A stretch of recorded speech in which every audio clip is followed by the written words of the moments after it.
warahmatullahi wabarakatuh. Halo guys, welcome back to my video. Balik lagi sama aku, Aliza Ramadhani dari kelas KPI 4C yang hari ini bakal sharing-sharing tentang materi dari mata kuliah penulisan berita dan artikel. Dan sekarang ini udah pertemuan ke-6 ya, nggak kerasa gitu ya. Materinya juga semakin luas, makin dalam gitu ya. Nah, kita bakal bahas karena materi hari ini adalah mendesain halaman koran serta pentingnya pemilihan judul, teras atau lead dan diksi pada berita. Nah, udah gak sabar kan? Kita langsung masuk aja ke pembahasannya.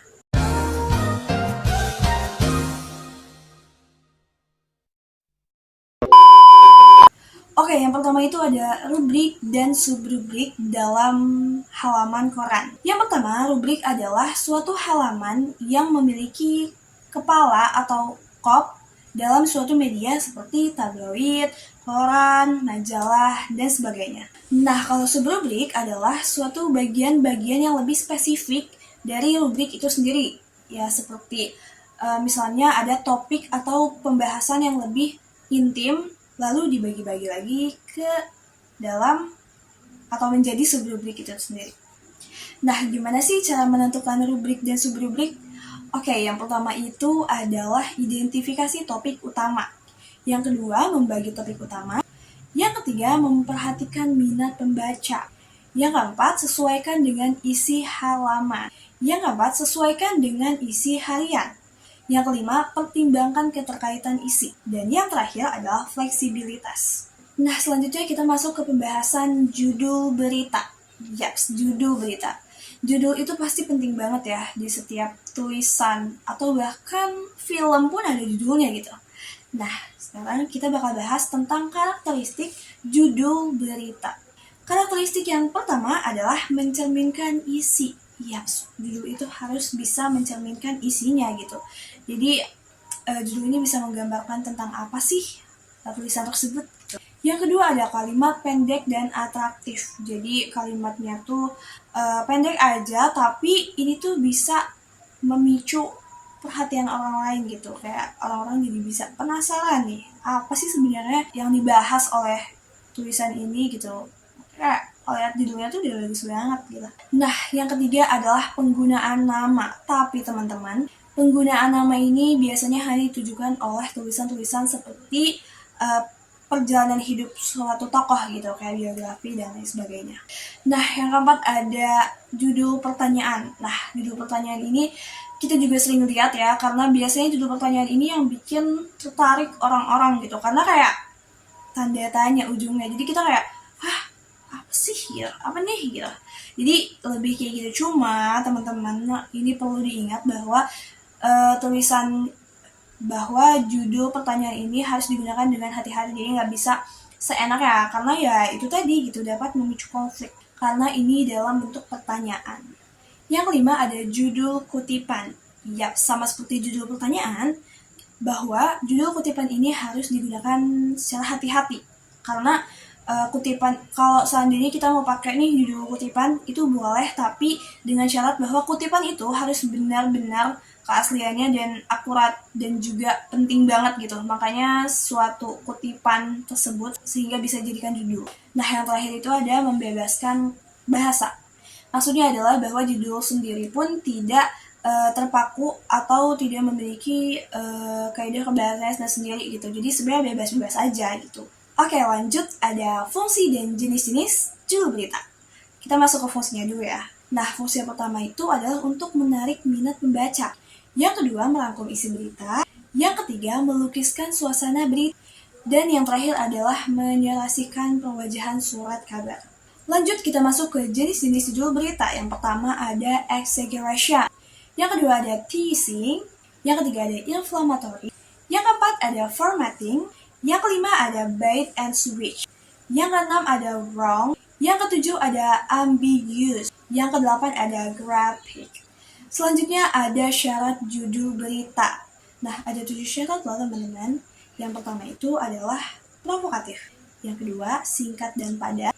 Yang ketiga ada relevan. Yang keempat ada fungsional. Yang kelima ada normal. Yang keenam ada representatif. Yang ketujuh merujuk pada bahasa baku dan spesifik.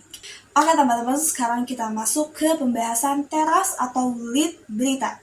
Yaps, teras atau lead berita merupakan suatu paragraf utama dari suatu struktur penyajian berita di dalam media massa. Nah, teras berita ini menjadi perhatian utama setelah judul, dan biasanya teras berita ini menjadi suatu pembahasan yang penting dan di dalamnya mengandung unsur 5W 1H.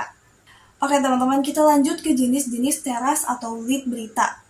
Yang pertama itu ada who lead, lalu what lead, terus when lead, lalu where lead, why lead, how lead, contrast lead, terus quotation lead, question lead, narrative lead, exclamation lead, dan yang terakhir ada descriptive lead.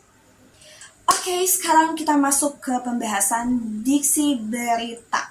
Oke, diksi atau pilihan kata adalah suatu ketepatan seseorang dalam memilih dan menggunakan kata yang sesuai dengan kondisi dan situasi tertentu. Suatu ketepatan seseorang dalam memilih dan menggunakan kata untuk kata yang sesuai dengan kondisi tertentu.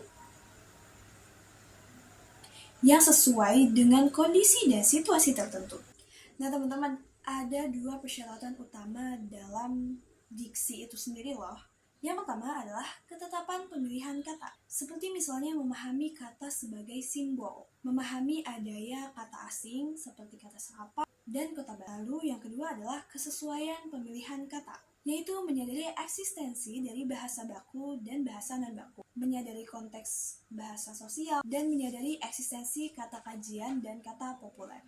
Nah, contoh dari diksi pada berita itu kayak gimana sih? Nah, di sini aku bakal kasih contoh, misalnya kata-kata yang mungkin suka dipakai ya dalam suatu berita yang biasa wartawan pakai itu biasanya kata lawas. Ya, lawas itu masuknya ke dalam kata diksi. Karena lawas itu terkiat dengan zaman dulu, sedangkan jadul itu berasal dari kata akronim, dari singkatan dari zaman dulu gitu teman-teman. Jadi lawas itu salah satu contoh dari kata diksi dalam berita. Oke guys, jadi itu adalah pembahasan tentang materi mendesain halaman koran dan pentingnya pemilihan penulisan teras atau lead dan juga diksi pada berita. And yeah, mungkin cukup itu aja dari aku untuk hari ini atau pertemuan kali ini, karena kita bakal ketemu lagi di pertemuan selanjutnya. Jadi jangan sedih teman-teman kalau misalnya teman-teman harus berpisah dengan aku, tapi nggak apa-apa ya, itu tadi kita bakal ketemu di pertemuan selanjutnya di minggu depan. And as always, aku bakal kasih tahu tentang